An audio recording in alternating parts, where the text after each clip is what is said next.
What's happening, guys? Welcome back to Duty's Daggers. It's another one of those Mondays where I'm kind of late to having the video come out. Usually it's like 3 a.m. my time, Pacific time, Monday, Wednesday, and Friday that the videos come out. But this last weekend I was on a little vacation, didn't have time to make a video, so I'm doing it now before I go in and start working for the day. I was out of town because it was my girlfriend and I's 1-year anniversary. So we were on a little vacation. It was great. So I don't have a whole lot to talk about. At least I don't have like I don't have a new knife to show you guys or anything like that. I did want to talk about the Rosie though. I've gotten a few comments recently saying, you know, if I'm showing another really nice knife, I don't know, like the Protean or my whole Taptic or something, people are like, is the Rosie still number one? You know, is the Rosie still number one? This was my first time spending that kind of money on a knife, which was like the $800 to $1,000 range. This was my first time doing that. So it's possible that I could have a bias there, you know. I wouldn't really trust someone saying the Rosie is the best knife if that person hadn't tried a lot of other really good knives as well, right? You need to try a lot of stuff, a lot of different knives in this category, in this tier, to be able to truly say this is the best one of all those. And I haven't tried a lot of knives, but definitely more than when I first bought this. I have tried a lot of pretty good handful of like really expensive nice knives since I bought the Rosie. Is it still number one? Is it still my favorite knife? And I won't say it's the best knife because that's my opinion. I will tell you that's my opinion, but really what I'm saying is this is my favorite knife. The Rosie is my favorite knife. At least that's what I've been saying since I bought it. There's the Holt Haptic that I own now that's really, really good. I own a Grimsmo Rask and a Norseman. Those are both really, really good knives. SPK Lamia, pretty good knife. Some people say really good knife. Prince Customs Protean, very good knife. What else? Is there one more? Brown Knives, Cortex XL.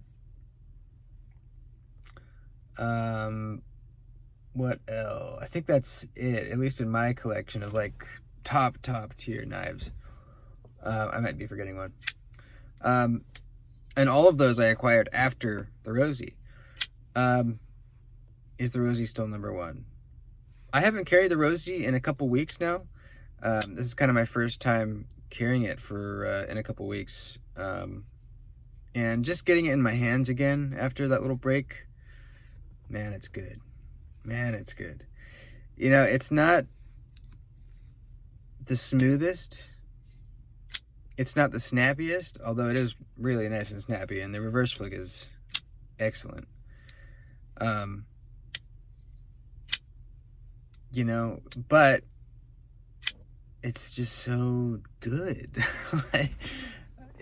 I love the look of it, first of all, and it's not everybody's thing, but this is my thing, and it has been ever since I started collecting knives. I love a handle that you can choke up on, and this isn't even really a choke up spot. It's like just part of the handle mostly.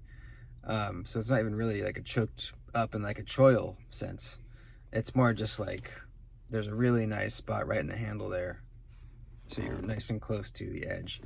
And that's one of the things the Rosie does so well, is a lot of times if knives have like this choke up area, it's actually carved out of the blade itself, or like half and half, or it's like half in the handle, half in the blade. And that's cool and all, but you lose a pretty good amount of cutting edge when you do it like that. The Rosie, they have it way back here, so you have all this edge still to use. That's genius. And it's not the only knife that does this, but I think it's one of the best one of the best. The ergos are amazing. Really, really good. This thing fits my hand like a freaking glove.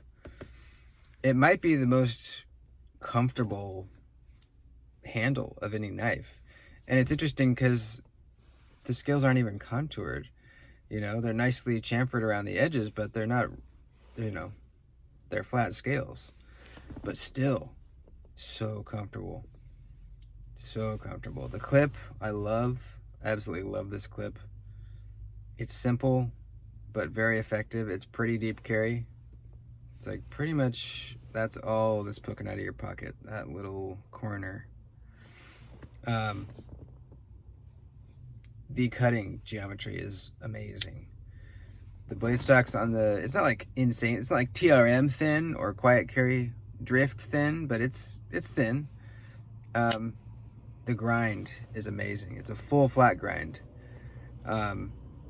It's very thin behind the edge, and the way that the belly kind of drops down from the handle, it's so good at all kinds of cutting. Cutting board type of thing where you you're going like this kind of thing on rope or tubing or whatever it is. Excellent. Utility cutting, fine. Excuse me, you can get to the tip pretty well. Slicing, it's amazing. That full flat grind with this thin geometry is just it passes through material so well. And it's pretty simple. It doesn't have, really any bells and whistles. It does have the double detent ball system, which is pretty cool. It has 2 detent balls on the inside here. And basically, there's no double clutch. So you disengage and it's free sailing all the way down. That's actually pretty common in this tier of knife to not have the double clutch, whether it's sort of like the nub style detent, like Brian Nadeau came up with, that a lot of other people use now, or if it's like the double detent ball deal, or however they do it. Most of these knives don't have that double clutch, which is really nice.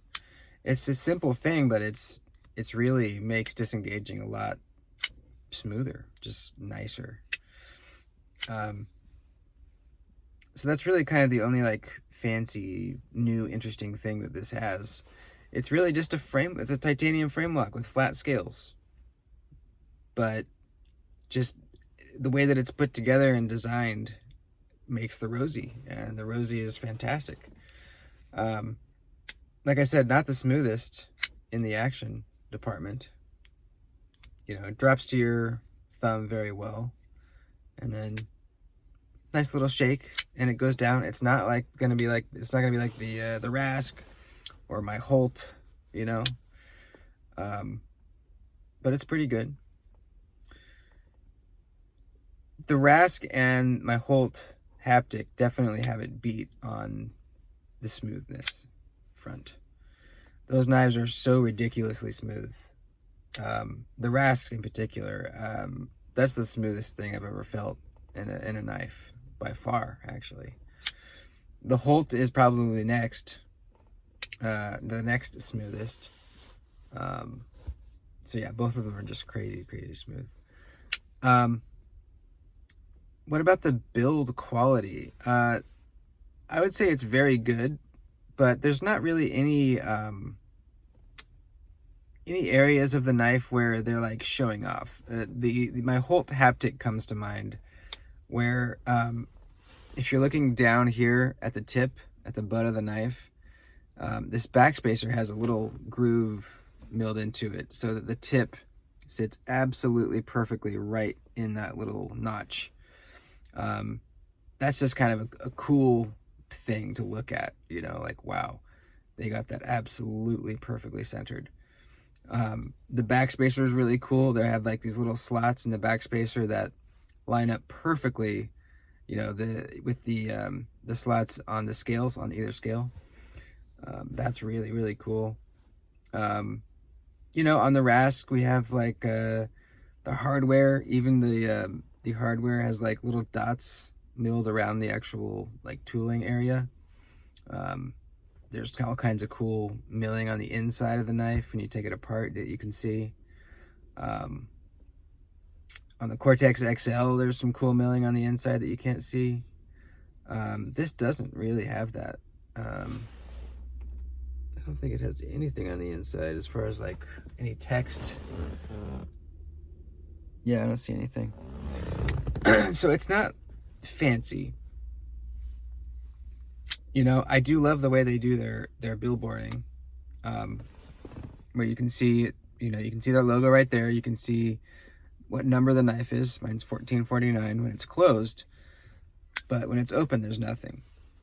You really can't. There's nothing you can see, and you can only see the blade steel designation when it's halfway. Pops up right there. This is MC for Magna Cut. And that you can only see when the blade's like halfway open like this. It's an invisible closed and invisible open. That's really cool.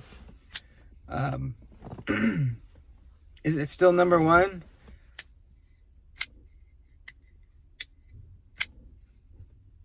I have nicer knives. I have nicer knives than the Rosie. I have knives with better action than the Rosie. I have knives that cut just as well as the Rosie. And maybe it is because, at least partly because this was my first really expensive knife that I bought. But I think it's still my favorite knife. I really think it's still my favorite knife. If for some reason I had to sell or get rid of all my other knives, I could keep one knife. I'm pretty sure it would still be the Rosie. I'm pretty sure. I don't see myself really... Well, yeah, no, I'm pretty sure. I don't even like to think about that. I don't even like to think about getting rid of all my knives but one. It's just not a fun thought to even consider. But yeah, anyways, the Rosie is still incredible. And this is just my opinion. Some people love the Rosie as much as I do. Some don't. I think the Rosie is one of the best knife designs ever put together. And it's definitely my favorite knife still. And that's about it. Just kind of a rambly sort of video about the Rosie. Hope you guys enjoyed it. Like the video before you head out. Thank you. And I'll see you next time.